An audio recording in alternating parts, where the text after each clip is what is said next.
What's going on, guys? It's your boy JT from The Real Hot Take LA, and this is my hot take of Scream 7. Now, Scream is an ongoing franchise that usually deals with the character of Sidney Prescott and what happened to her in the town of Woodsboro. Woodsboro is the place where the Ghostface killings originally take place, and Sidney is pretty much one of the only survivors. And so going forward, each movie subsequently follows Sidney and a certain group of castmates from Woodsboro, and as they continue throughout their lives and how Ghostface keeps coming back into their lives. Now, what makes Ghostface such an interesting character is that Ghostface is not one person. Michael Myers is always Michael Myers in every movie. Freddy Krueger is always Freddy Krueger. Jason Voorhees is always Jason Voorhees. But Ghostface can be anybody who chooses to put the mask on. That's what makes the Scream movies fun.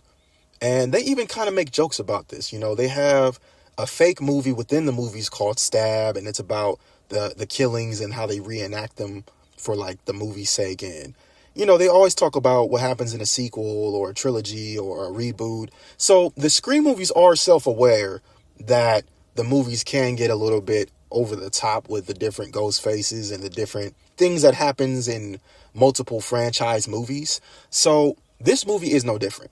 This movie picks up with Sidney Prescott, and she is obviously older now. She has a family. She has a daughter who she named after her childhood friend in the first movie, Tatum. And Ghostface happens to come back into her life. And Ghostface wants to pretty much finish what he started by taking Sidney off the board. He wants to kill Sidney. A lot of people were upset with the reveal of who Ghostface or who the Ghost Faces were, because there's usually more than one. I wasn't, because like I said, Ghostface can be anybody. Ghostface always doesn't have to have some deep, super connection to Sidney. Oh, it's her cousin, it's her brother, it's her teacher, it's her best friend. It doesn't always have to be that. The way I look at it, Ghostface has transcended Woodsboro, and he's kind of become like a cultural phenomenon. Kind of like how you have Michael Jackson impersonators, you have Elvis impersonators who go to the extent of actually dressing up like these people and making a living off of pretending to be them. That's how Ghostface has become in the Scream movies. He is such a big deal that people literally dress up as him and reenact killings because they want to be Ghostface.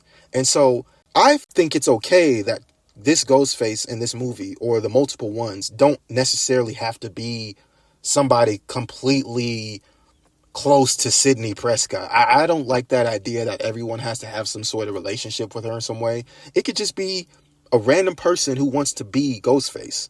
You literally have people impersonating Ghostface throughout the franchise who aren't even connected to Sidney whatsoever. They're just random people who want to be Ghostface. And so I didn't think it was that big of a problem. I didn't think it was that big of a deal.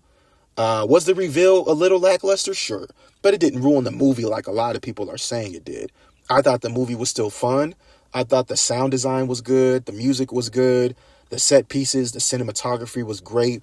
The killings were probably the most brutal killings in the Scream movies I've ever seen. They really went above and beyond to make some of these killings creative. So a lot of people who are saying they didn't like the movie, I have to disagree with you. I thought it was fun. I thought it was typical Scream fashion. We know the Scream movies are meta. They're kind of self-aware. So I enjoy the movies for what they are. They're not serious horror movies. They're literally people dressing up as an icon and trying to become this famous serial killer, Ghostface, who was the original Billy Loomis. And the reason why they always go after Sidney is because she was one of the only people Billy Loomis, the original, was not able to kill. So that's why, or that's how I kind of look at the franchise. A lot of people don't look at it that way. They want it to have some sort of super deep connection and how it all makes sense. I think anybody could be Ghostface. It could be somebody here. It could be somebody in a different state. It could be somebody in a different country.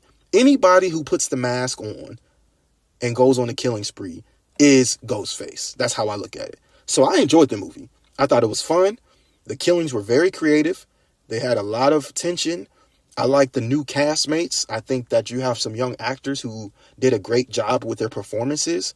And I like the original cast. I think the person who plays Sydney did a great job. She really got to show different levels of her acting that she has in the past. She's got to really flesh herself out.